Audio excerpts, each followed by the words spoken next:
रायगड सम्राट अल्पावधीत लोकप्रिय ठरलेले रायगड सम्राट रयतेच्या सेवेसाठी सदैव पुढे। रायगड सम्राट राजकीय, सामाजिक, शैक्षणिक, शेतीविषयक अचूक बातम्यांसाठी रायगड सम्राट न्यूजला सबस्क्राईब करा।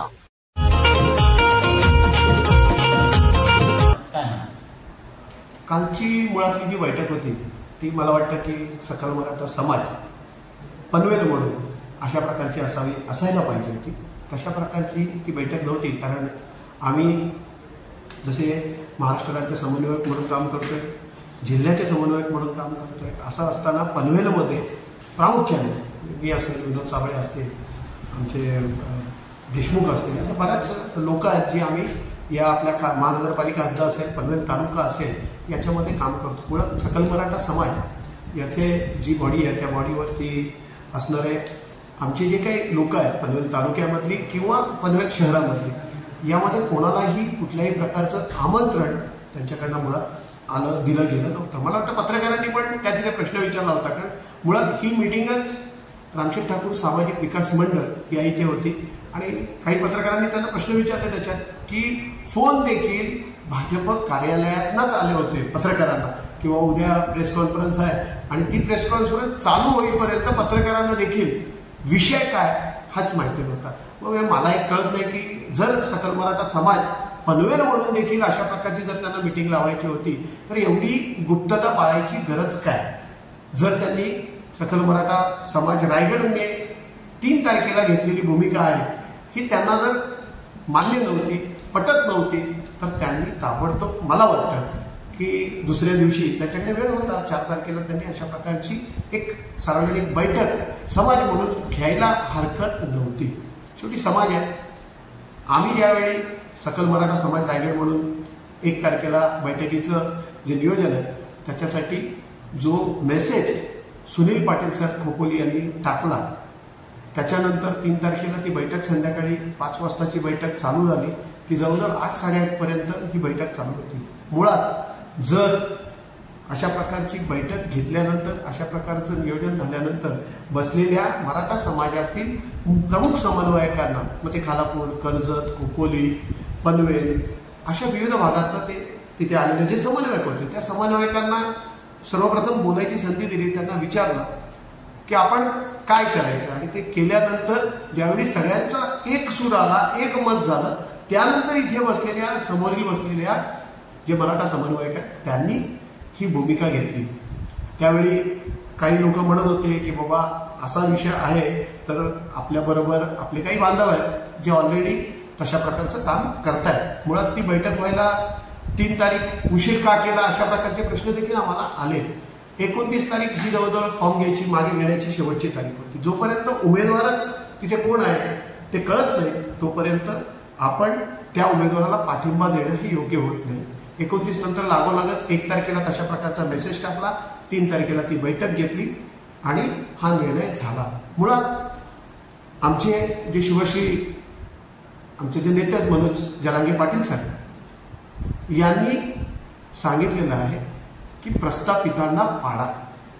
आता या इथे प्रस्थापित कोण हे मी सांगायची गरज नाही, आमचा मराठा समाज त्या बाबतीत सुज्ञ आहे, सज्ञान आहे, त्याच्यामुळे त्यांचा जो आलेला आम्हाला हुकूम आहे त्या हुकुमानुसारच आम्ही आमची पुढची वाटचाल आहे ती सकल मराठा समाज रायगड म्हणून सुरुवात केलेली आहे आणि म्हणून त्याच्या अनुषंगाने आम्ही अशा प्रकारची भूमिका घेतली। कारण जरांगे पाटलांनी सांगितलं की आपल्याला आरक्षण कोणी दिलं नाही, आरक्षणात कोणी फसवलं, माझ्या ज्या माय भगिनी आहेत त्यांच्यावरती दे डाय धनी ठाय अशा प्रकारचा जो लाठी हल्ला केला, माझ्या माय भगिनींचं जे रक्त सांडलं, या रक्त सांडलेल्यांना पाडा, अशाच प्रकारची भूमिका संपूर्ण या महाराष्ट्रामध्ये घ्यावी अशीच मनोज जरांगे पाटलांचा वटहुकूम आहे।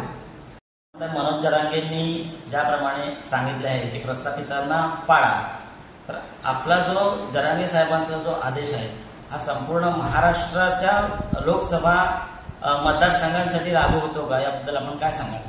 नक्कीच आमचं म्हणणं आहे की एकतर हा जो मेसेज आहे तो सर्व महाराष्ट्रातील सकल मराठा समाजासाठीचाच मेसेज आहे की बाबा प्रस्थापितांना पाडा।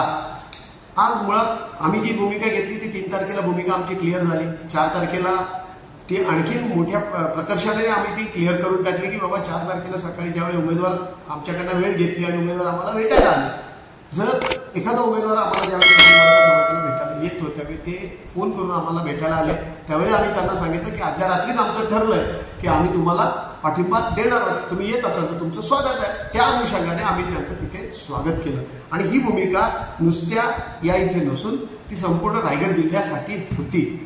मला एक कळत नाही, तुमच्या पत्रकारांच्या माध्यमातून मी बंधूंच्या माध्यमातून एक विचारणा करतो की बाबा जर यांना असं वाटत होतं की मराठा समाजाचा पाठिंबा केवळ आणि केवळ फक्त बारणे साहेबांनाच या इथे मिळायला पाहिजे अशाच प्रकारची भूमिका मला वाटतं काल जी बैठक झाली यांची संकुचित असावी, संकुचित वृत्तीची असावी असंच आहे, किंवा प्रस्थापितांना पाडा याच्याशी हेही देखील सहमत आहे म्हणून त्यांनी कदाचित हा निर्णय 7 तारखेला म्हणजे ज्या दिवशी रायगडामधलं इलेक्शन होतं त्याच दिवशी तो लागू करावा अशा हिशोबाने येऊन या इथे येऊन ती बैठक घेतली.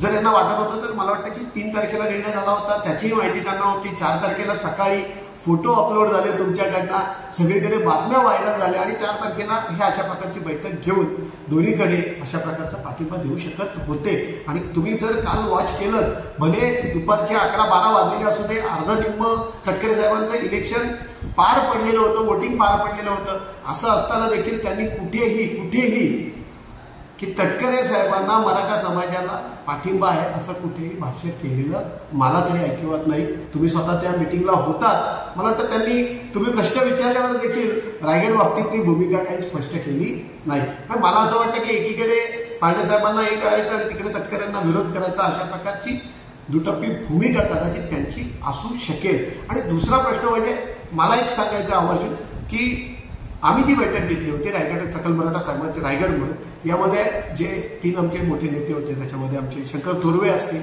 सुनील पाटील असतील आणि स्वतः विनोद साबळे असतील, हे कोणत्याही राजकीय पटलावर गेली 10-11 महिने झाले काम करत नाहीत. त्या तिघांनी राजीनामे आपल्या पदाचे दिलेले आहेत.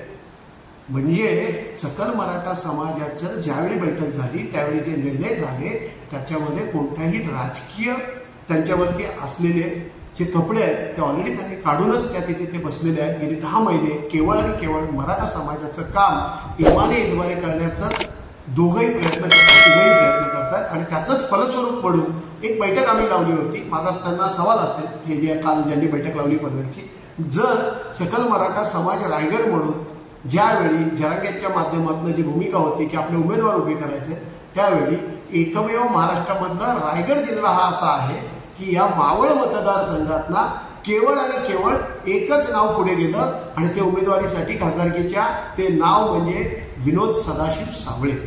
मग जर उद्या विनोद सदाशिव साबळे जर उभे राहिले असते तर यांची भूमिका काय असते? कारण आम्ही त्यावेळी सगळ्यांनी एक ठरवलं होतं की जर ते जरांगेंची भूमिका मानतायत, आम्ही जर जरांगेंची भूमिका मानतोय तर त्या जरांगेंच्या भूमिकेनुसार मराठा समाजाचा उमेदवार दिला असता तर त्यांची भूमिका पुन्हा काय असती हा एक मोठा चिंतेची बाब आहे. त्यामुळे मला असं वाटतं की काल जे बसलेले होते हे सगळे प्रत्येक जण राजकीय पटलावरती जाऊन प्रत्येक उमेदवाराचा प्रचार करणारेच होते. मग त्यात मीही होतो. मीही असेल की मी देखील अशा प्रकारे पहिल्या दिवसापासून त्यांचा प्रचार करत होतो.